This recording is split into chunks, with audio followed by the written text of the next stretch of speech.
तो last episode के and पे हमने देखा था कि वहां पर कचरे के ढेर के ऊपर एक बंदा खड़ा होता है जो कि मटेरियल टाइप का एबिलिटी यूजर होता है। वहां पर कहता है कि मैं इस दुनिया का नया किंग हूं, मेरे लिए यहाँ पर काम करोगे तो जिंदा रहोगे। क्या तुम्हें मेरी बात की समझ आ रही है? इसी के साथ ही वो आदमी से कहता है कि प्लीज यहाँ पर मेरी बीवी मचीको को जाने दो। अगर तुम चाहते हो तो मैं तुम्हारी सारी जिंदगी यहाँ पर कचरा इकट्ठा करूंगा, लेकिन मेरी वाइफ को छोड़ दो। और इसी के साथ ही साइड के ऊपर दिखाते हैं कि हमारा केशिन और साथ में रांको दोनों वहां पर पहुंच आते हैं और वो से कहते हैं कि केशिन वहां पर देखो, वहां पर सामने कुछ है, लगता है कि वो यहाँ पर इसे कचरा इकट्ठा करवा रहा था। और इसी के साथ ही वहां पर जो मोटा आदमी होता है उसे कहता है क्या तुम यहाँ पर अपनी बीवी की बात कर रहे हो? ये बेकार औरत यहाँ पर किसी काम की नहीं थी और मैंने इसे मार दिया। और वहीं पर कचरे के ढेर में उसकी बीवी की लाश पड़ी होती है और इसे देखने के बाद वो आदमी जो होता है चिल्लाकर उसे कहता है कमीने कहीं के, तुमने मेरी मचीको को मार डाला जबकि तुमने कहा था कचरा इकट्ठा करके लाओ तो मैं तुम्हारी बीवी को छोड़ दूंगा, और तुमने मेरी बीवी को क्यों मार डाला? और इसी के साथ ही वहां पर से नीचे उतरता हुआ आता है और उसे कहता है कि अब देखो तो यहाँ पर एक बेकार आदमी कचरे की तरह यहाँ पर रोता चिल्लाता हुआ अपनी बीवी के लिए रो रहा है। एक बेकार आदमी जो अपनी बीवी के लिए कचरा इकट्ठा करने के लिए क्या था और उसकी बीवी पीछे से वहां पर उसी कचरे के ढेर में मर गई। ओह अफसोस कि मैं यहाँ पर इसको जिंदा नहीं रख पाया, मैंने अपने वादे को पूरा नहीं किया, लेकिन तुम मेरा क्या ही उखाड़ लोगे? अब जल्दी से जाओ, जाकर मेरे लिए कचरा इकट्ठा करके लाओ। ये दुनिया बहुत ज्यादा खतरनाक है और यहाँ पर इस दुनिया में अपने वादे को पूरा करना, कौन बेवकूफ अपने वादे को पूरा करेगा? तो ये बात सुनते ही उसका हस्बैंड जो होता है वहां पर रोना शुरू कर देता है और कहता है अगर तुमने यहाँ पर उसको मार दिया तो मुझे भी मार डालो। जबकि वो मोटा आदमी उसे कहता है कि मैं यहाँ पर किसी की वाइफ को नहीं जानता, मेरे सामने तो सभी लोग यहाँ पर सिर्फ और सिर्फ मेरा टारगेट है। जैसा कि यहाँ पर एडमिनिस्ट्रेटर ने कहा था कि जो भी तुम्हारे सामने आया उसे मार डालो, मैं तो बस यहाँ पर तुम्हारे पास से अपना काम करवा रहा था और अब यहाँ पर तुम्हारे भी मरने की बारी है। और इसी के साथ ही वो अपना हाथ उठाता है और उसे अपने हाथ में पकड़कर ऊपर उठा लेता है और उसे कहता है वैसे भी यहाँ पर एक मरने वाले आदमी से और इस बात करके क्या फायदा है, तुम भी यहाँ पर मरोगे और उसके बाद में अपने लिए यहाँ पर कोई नया गुलाम ढूंढ लूंगा जो मेरे लिए यहाँ पर कचरा ढूंढ कर लाएगा। और इसी के साथ ही वहां पर अपनी पावर्स को रिलीज करता है। तो जैसे ही वो वहां पर अपनी पावर्स को रिलीज करता है तो वहीं पर उसकी बॉडी जो होती है वो अंदर से फट जाती है, वहां पर खून ही खून बिखर जाता है और वो आदमी जो होता है वहीं पर गिर जाता है। तो ये देखने के बाद हमारी रांको और साथ में केशिन दोनों काफी ज्यादा हैरान हो जाते हैं कि इसने यहाँ पर किया क्या, ऐसी कौन सी एबिलिटी को यूज किया।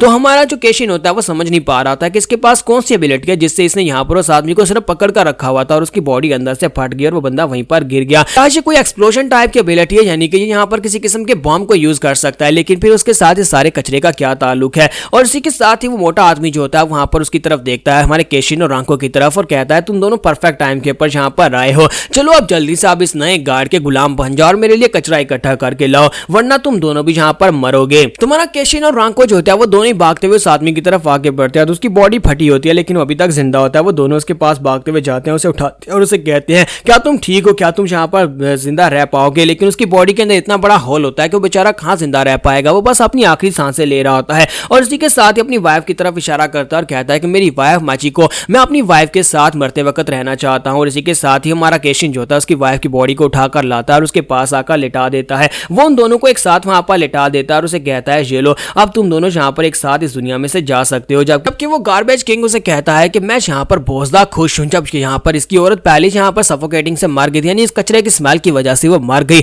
जबकि उसका हस्बैंड जो था उसको मैंने यहाँ पर अपने हाथों से मार दिया और इसी के साथ ही मुझे यहाँ पर अब नए गुलाम भी मिल गए, तो फिर मुझे यहाँ पर ज्यादा परेशान होने की जरूरत नहीं है, यहाँ पे नए गुलाम ढूंढने की जरूरत नहीं है। तो केशिन उसे कहता है कि तुम्हें यहाँ पर इसके ऊपर बहुत ज्यादा पछतावा होने वाला है। इसी के साथ ही हमारे रांको उसकी आंखों की तरफ देखते हैं और हमारे केशिन को बताते हैं कि उसकी आंखों का कलर रेड है, इसका मतलब यह है कि ये एक एबिलिटी यूजर है। मुझे लगता है कि यहाँ पर मटेरियल टाइप की किसी एबिलिटी को यूज कर सकता है, लेकिन मैं अभी फिलहाल के लिए ये नहीं बता सकती ये कौन सी मटेरियल टाइप की एबिलिटी को यूज कर रहा है। आखिर इस कचरे का इसके साथ कोई ना कोई रीजन जरूर होगा कि जो यहाँ पर इतने सारे कचरे को जमा करवा रहा है। तो हमारा केशिन वहां पर उस लड़की की बॉडी को उस लड़के की बॉडी के साथ लिटा देता है, फिर साथ उसे कहता है कि तुम खुद यहाँ पर एक कचरा हो जो कि इस कचरे के ढेर के ऊपर खड़े हो, तो मुझे यहाँ पर दूर से कचरा लाने की जरूरत नहीं है, बल्कि तुम्हें खुद ही यहाँ पर इसी ढेर के अंदर मारकर फेंक दूंगा। तुम्हें क्या लगता है कि इंसानों की लाइफ की क्या वैल्यू है? तुम यहाँ पर इंसानों की लाइफ को नहीं अहमियत दे रहे, तो इसका मतलब यह है कि तुम्हें भी यहाँ पर मरना होगा। अगर मुझे यहाँ पर तुम्हें 10,000 बार भी अपने बैट से हिट करना पड़ा तब भी मैं यहाँ पर अपने मेटल बैट से तुम्हें हिट करूंगा ताकि तुम्हें मार सकूं।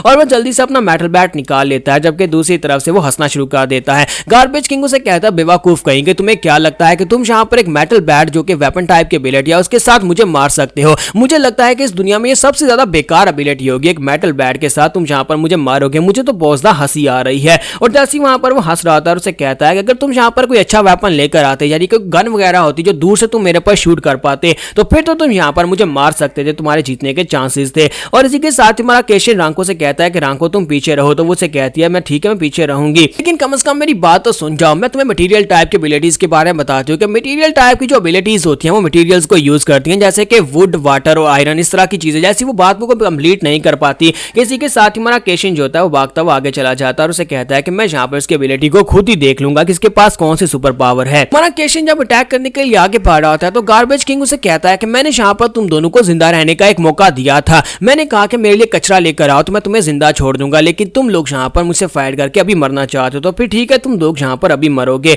अब यहाँ पर तुम इसी कचरे के ढेर में मेरे साथ यहाँ पर इस कचरे का हिस्सा बन जाओगे। मुझे यहाँ पर कचरा ही चाहिए, चाहे वो इंसानी बॉडीज हो या फिर यहाँ पर कचरा हो। और इसी के साथ केशिन जंप करते हुए ऊपर चला जाता है। तो वो गार्बेज किंग उसे कहता है कि तुम तो काफी ज्यादा फास्ट हो, लेकिन अफसोस कि ये एबिलिटी जो है मेरे सामने बिल्कुल बेकार है, तुम यहाँ पर कुछ भी नहीं कर पाओगे। और जैसे हमारा केशिन वहां पर अपना बैट घुमाकर उसके ऊपर अटैक करने लगता है, इसी के साथ ही वो मोटा आदमी जो होता है वहां पर अपनी पावर को यूज करता है, वो अपनी एबिलिटी को यूज करता है, जिसकी वजह से वहां पर से बहुत सारी फॉग निकलती है और वो फॉग जो होती है वहां पर उसकी बॉडी के अंदर जाना शुरू हो जाती है। जब वो फॉग हमारे जो केशिन की बॉडी के अंदर जाती है, केशिन को वहां पर एक जबरदस्त झटका लगता है। वो कहता है यहाँ पर अचानक से क्या हो रहा है, मैं ठीक से सांस नहीं ले पा रहा, मुझे ऐसे लग रहा है जैसे मैं अपनी बॉडी को कंट्रोल नहीं कर सकता। और इसी के साथ ही गार्बेज किंग उसे कहता है कि अब तुम्हें यहाँ पर समझ आई, थोड़ी देर पहले तो तुम यहाँ पर बड़े एटीट्यूड के साथ मुझे मारने के लिए आगे बढ़ रहे थे, लेकिन अब तुम्हारी बॉडी के अंदर कोई भी ऐसा मसल नहीं है जिसको मैं कंट्रोल नहीं कर सकता। तुम्हारी बॉडी जैसे तुम्हें ऐसा महसूस होगा जैसे वो अंदर से फटने वाली है। इसी के साथ ही हमारे केशिन के मुंह से वहां पर ब्लड निकलना शुरू हो जाता है, वहीं पर ग्राउंड के ऊपर गिर जाता है और कहता है कि मैं यहाँ पर सांस नहीं ले पा रहा, ये कमीना यहाँ पर कौन सी एबिलिटी को यूज कर रहा है, मुझे बिल्कुल भी समझ नहीं आ रही।